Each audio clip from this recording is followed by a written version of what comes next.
Arthur Conan Doyle, The Return of Sherlock Holmes. The Adventure of the Empty House, Part 2. I listened with great surprise as Holmes told this story, speaking calmly between his puffs of smoke. "But the tracks!" I cried. "I saw with my own eyes that 2 people went down the path, and no one came back." It happened in this way.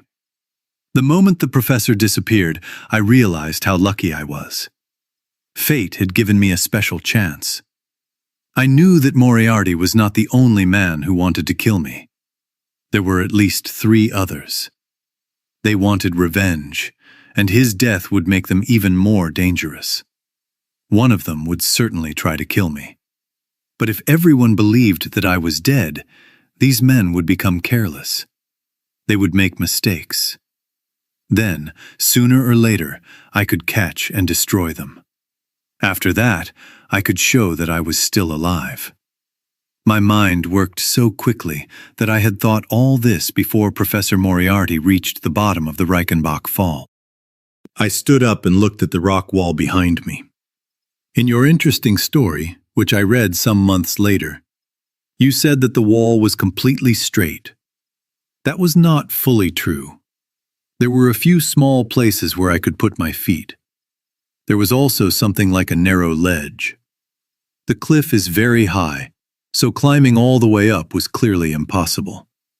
It was also impossible to walk back along the wet path without leaving footprints. I could have turned my boots around, as I have done before, but 3 sets of footprints going in the same direction would clearly look suspicious. So I decided to try climbing. It was not easy, Watson. The waterfall was loud below me. I am not an imaginative man, but I tell you honestly that I felt as if I could hear Moriarty screaming from below. One mistake would have killed me. More than once, grass came loose in my hand, or my foot slipped on the wet rock. I thought I would fall, but I kept climbing, and at last I reached a ledge. It was a few feet wide and covered with soft green moss. There I could lie hidden and safe. I was lying there while you, my dear Watson, and the others were examining the place of my death in a very kind but not very effective way. At last, when you had all made your clear but completely wrong conclusions, you left for the hotel, and I was alone. I thought my adventures were over, but something unexpected happened and showed me that more surprises were waiting. A large rock fell from above me. It passed close, hit the path, and then fell into the chasm. At first I thought it was an accident, but then I looked up and saw a man's head against the dark sky. Another stone hit the ledge where I was lying, very close to my head. The meaning was clear. Moriarty had not been alone. Another man, his partner, was there. Even from one quick look, I could see that he was very dangerous. He had watched while the professor attacked me. From a distance, where I could not see him, he had seen his friend die and had also seen me escape. He waited. Then he went to the top of the cliff. From there, he tried to finish what his partner had failed to do. I did not need much time to think, Watson. Again I saw that hard face looking over the cliff, and I knew another stone was coming. I quickly climbed down to the path. I do not think I could have done it calmly. It was much harder than climbing up, but I had no time to think about the danger. Another stone passed close to me while I was hanging by my hands from the edge. Halfway down, I slipped. But by good luck, I fell onto the path, hurt and bleeding. I ran away and traveled 10 miles across the mountains in the dark. A week later, I was in Florence. I was sure that no one in the world knew what had happened to me. I had only one person who knew my secret, my brother Mycroft. I must say sorry to you, my dear Watson, but it was very important that everyone believed I was dead. I am sure you would not have written such a strong story about my death if you had not believed it yourself.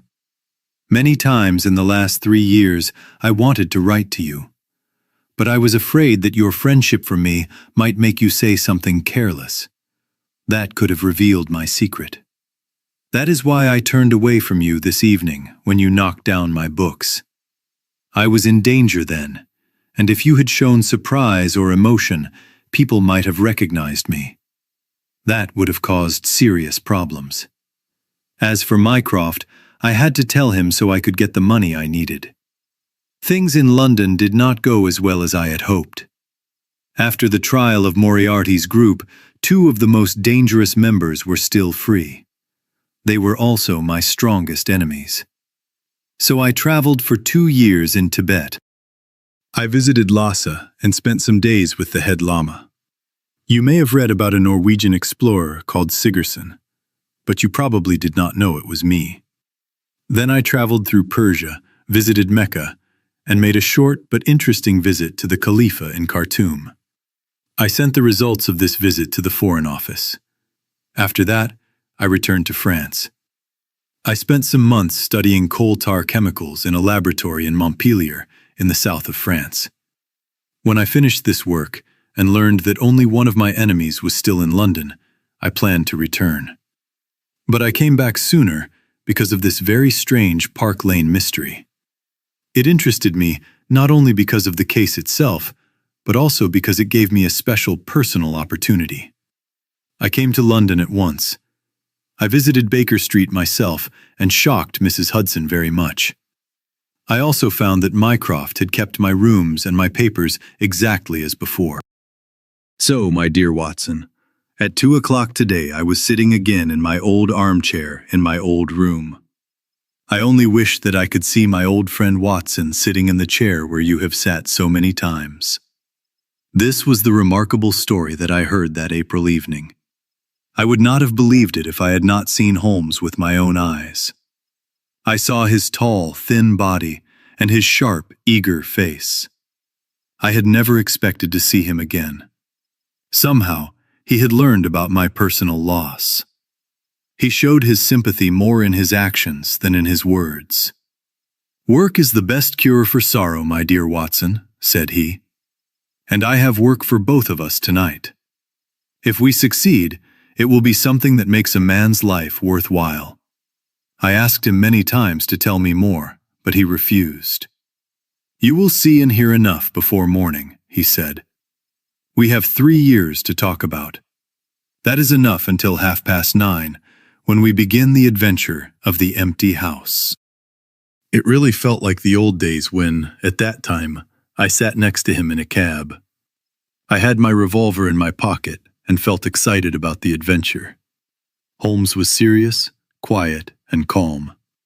When the streetlights shone on his face, I saw that he was deep in thought. His eyebrows were lowered, and his thin lips were tight. I did not know what kind of criminal we were going to face in the dark world of London. But from Holmes's manner, I knew it was something very serious. Sometimes a cold smile appeared on his face. It made me think that things would not go well for the person we were hunting. I thought we were going to Baker Street, but Holmes stopped the cab at the corner of Cavendish Square. When he got out, I saw that he carefully looked to the right and left. At every street corner after that, he made sure that no one was following us. Our path was very strange. Holmes knew the small streets of London very well. This time, he moved quickly and confidently through narrow lanes and stables that I had never seen before. At last, we came to a small street with old and dark houses. It led us to Manchester Street and then to Blandford Street. There he quickly turned into a narrow passage. He went through a wooden gate into an empty yard. Then he opened the back door of a house with a key. We went inside together, and he closed the door behind us. The place was completely dark, but I understood that it was an empty house. Our steps made noise on the bare wooden floor. When I reached out my hand, I touched a wall where the paper was torn and hanging down. Holmes took my wrist with his cold, thin fingers and led me forward through a long hallway. At last, I could just see a small light above a door. Here, Holmes suddenly turned right, and we entered a large, empty room. The corners were dark, but there was a little light in the middle from the street outside. There was no lamp, and the window was dirty with dust. We could only just see each other. Holmes put his hand on my shoulder and spoke very quietly into my ear. "Do you know where we are?" he whispered. "Surely that is Baker Street," I answered, looking through the dark window. "Exactly. We are in Camden House. It stands opposite our old rooms." "But why are we here?" "Because from here we can see that building very well. My dear Watson, please come a little closer to the window. Be careful not to be seen. Then look at our old rooms, the place where many of our adventures began. Let us see if my 3 years away have made me less able to surprise you." I moved forward and looked at the familiar window.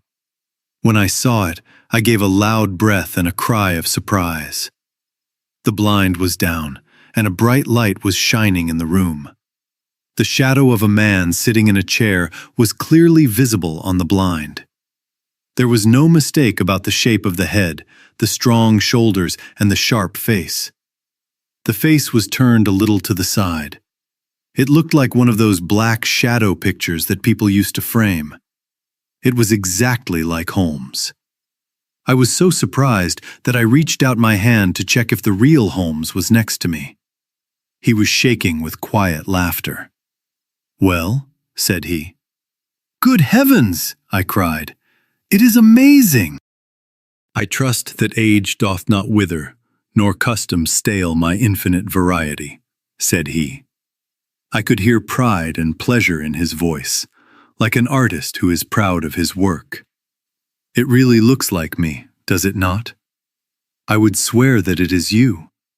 The credit goes to Monsieur Oscar Meunier of Grenoble. He spent several days making the mold. It is a wax model. I arranged the rest myself when I visited Baker Street this afternoon." "But why?"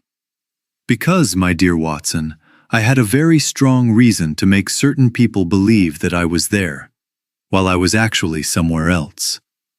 "And you thought someone was watching the rooms?" "I knew they were watching." "Who?" "My old enemies, Watson. The group whose leader died at the Reichenbach Fall. You must remember that they knew, and only they knew, that I was still alive.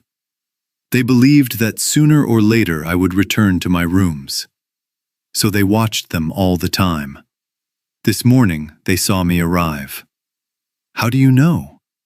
"Because I saw their watcher when I looked out of my window. He is not very dangerous. His name is Parker. He is a criminal who attacks people in the street, and he can play the Jew's harp very well. I did not worry about him. But I was very concerned about the man behind him. He is a close friend of Moriarty. He is the man who pushed the rocks over the cliff. He is the most clever and dangerous criminal in London. That is the man who is hunting me tonight, Watson. And he does not know that we are hunting him." My friend's plan slowly became clear to me. From this safe place, the watchers were now being watched. The hunters were now the hunted. That thin shadow in the window was the bait, and we were the hunters. We stood together in silence in the dark and watched the people who walked past outside. Holmes did not move or speak, but I could see that he was very alert. His eyes were fixed on the people in the street. It was a cold and windy night, and the wind made a sharp sound as it blew along the street. Many people were walking up and down, most of them wrapped in coats and scarves. Once or twice, I thought I saw the same person again. I especially noticed 2 men who seemed to be standing in a doorway further up the street to stay out of the wind. I tried to show them to Holmes, but he made a small sound of impatience and kept watching the street. More than once, he moved his feet and tapped his fingers quickly on the wall. I could see that he was becoming uneasy and that things were not going as he had planned. At last, as midnight came and the street became empty, he walked up and down the room in clear anxiety. I was about to speak to him when I looked again at the lit window and felt almost as surprised as before. I grabbed Holmes's arm and pointed up. "The shadow has moved," I cried. It was true. Now we saw the back of the figure, not the side of the face. 3 years had not made him more patient or calmer with people who were slower than him. "Of course it has moved," said he. "Do you think I am such a foolish person, Watson, that I would make a simple dummy and expect that some of the smartest men in Europe would believe it? We have been here for 2 hours. Mrs. Hudson has changed that figure 8 times, once every 15 minutes. She moves it from the front so that her shadow is not seen. Ah!" He suddenly breathed in quickly with excitement. In the weak light, I saw him lean forward, his whole body stiff with attention. Outside, the street was now completely empty. Those 2 men might still be in the doorway, but I could not see them anymore. Everything was quiet and dark, except for the bright yellow window in front of us with the black figure in the middle. Again, in the deep silence, I heard that soft, sharp sound from Holmes that showed strong, hidden excitement. A moment later, he pulled me back into the darkest corner of the room and put his hand over my mouth. His fingers were shaking. I had never seen him so moved before. And yet, the dark street outside still looked empty and still. But suddenly, I noticed something that Holmes had already heard. A quiet, careful sound reached my ears. It did not come from Baker Street, but from the back of the house where we were hiding. A door opened and then closed. A moment later, I heard footsteps in the passage. They were meant to be silent, but in the empty house they sounded loud. Holmes moved back against the wall, and I did the same. My hand held my revolver tightly. Looking into the darkness, I saw the shape of a man. He was darker than the open doorway behind him. He stood still for a moment.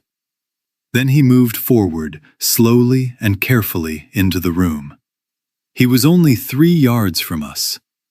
I was ready to attack him, but then I understood that he did not know we were there. He passed very close to us. Then he went to the window and slowly opened it a little.